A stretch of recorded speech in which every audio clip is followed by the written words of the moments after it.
I think in the first couple of takes, I was trying voices that I thought were Helen's, and Lauren said, "No, no, no, your voice is fine."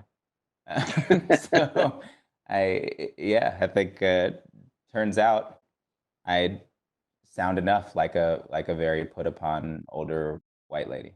There's no choreography I have to worry about. You know, the animators are doing all the work here. I just sort of have to get close to the notes, but they can fix that in post too. So I don't, you know, if you say the words, you get all the words out in the appropriate rhythm, and you manage to tell the story. That's animation is really just about making sure that you told the story with your voice, because that's the only tool you have. But they're gonna support that with visuals too. That's just not my job. So if you told the story with your voice, you nailed it. So it's definitely there's less to think about on my end when we do this kind of thing. Frederick Douglass and John Brown were friends in real life, which I did not know before I started working on this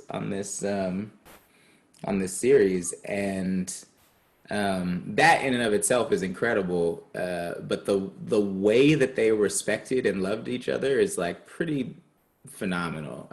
When you start to read the letters that they were writing back and forth to each other, the ways that they had very differing opinions on how to achieve the same goal of emancipation. And they are, were both sort of brilliant thinkers who, like, this was their passion. This is what they had dedicated their lives to, but in very different ways. So they had a lot of arguments, but they also had an incredible amount of respect for each other. And I think trying to figure out how to make sure that came through in the series was one of our best, one of the exciting challenges of it, to have people who could love each other and be antagonists at the same time.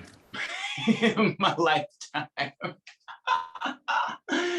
No, that was such a special day, man. We were all like, everybody I knew was on like a separate text thread, right? Just like watching that, and I don't know, it's a trip to see your whole musical history basically just like performed in front of you by two dudes who, like, whether or not you realize it, if you're from the Bay, like, you modeled yourself after them in one way or another. You know what I'm saying?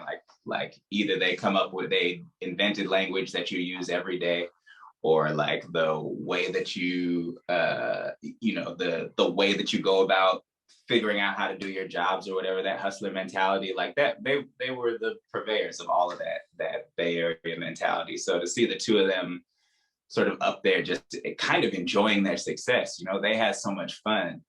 And sometimes those versus things get so serious, and everything was so fun. It was a very special night in the middle of a pandemic where all of us really needed it. So, and we said, well, what we did always wish about the film was that there was more time for Jasmine's character, for Ashley. Like, we feel she was severely underutilized, and also the character she created was just so compelling. I don't know that compromise is something that either Layton or Wilfred are great at when it comes to each other, but what I think, outside of their particular conflict, what I think this season attempts to examine is that, like, neither of their ideologies are being particularly successful, and so that's important to look at, I think, and that, like,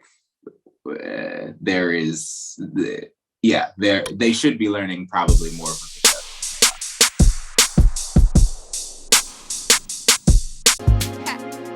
Better shake your booties for black girl nerves.